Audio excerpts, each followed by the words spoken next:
Hi, this is Margaret Smithers with E3 Home Loans. Buying a home is a big deal. For many of us, it's the single largest asset that we'll own.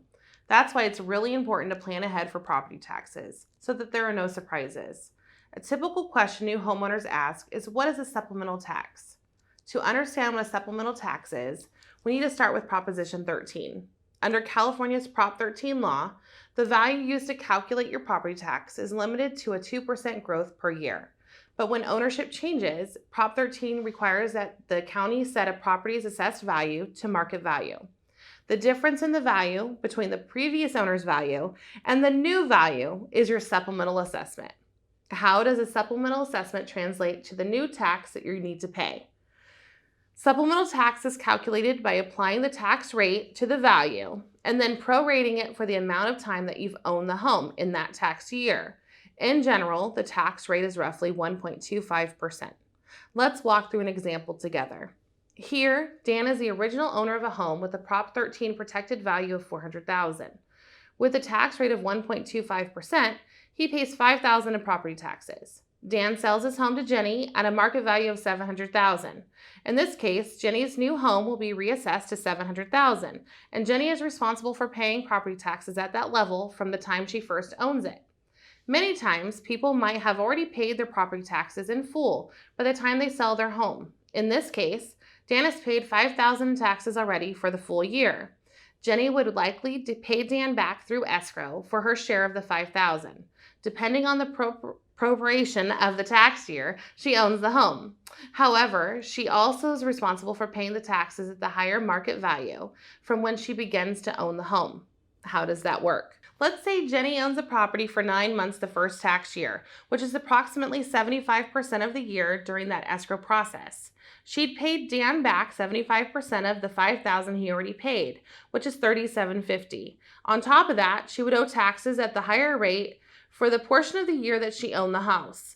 In this case, she owes the amount not already billed, or $700,000 minus $400,000, multiplied by a tax rate of 1.25% and then multiplied by 75%. Here, Jenny's supplemental tax is roughly $2,800. Going forward, Jenny will be billed her new reset Prop 13 value of $700,000. Are you still with me? If that's not complicated enough, some new owners might receive 2 supplemental tax bills, and this has to do with the date that you transfer the property. But before we get into that, you first need to understand 2 concepts. First, what is a fiscal year in California? Local government runs on a fiscal year. Unlike the calendar year, where the year begins in January, a fiscal year begins in the middle of the year on July 1st.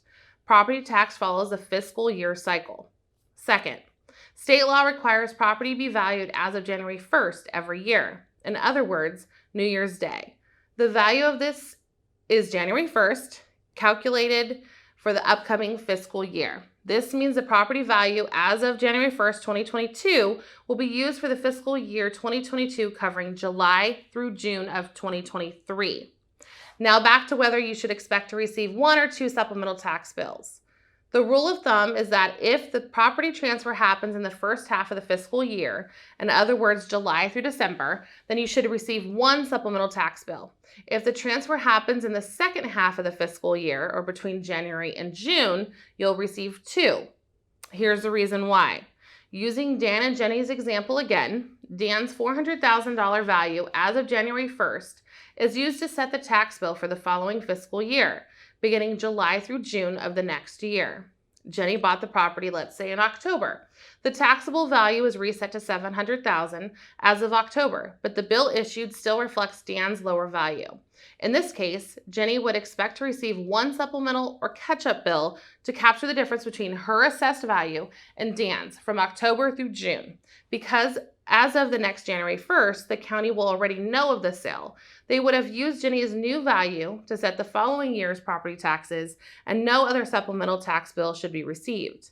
However, if Dan sells a property to Jenny in March instead, Jenny should receive 2 supplemental tax bills. Like before, Jenny would receive 1 supplemental bill to cover the time in which she owned the property from March to June. But because January 1st has passed and the value has already been established for the next fiscal year, the following year's entire bill still reflects the value not updated for Jenny. In this instance, Jenny receives a second supplemental tax bill for the following year covering July through June.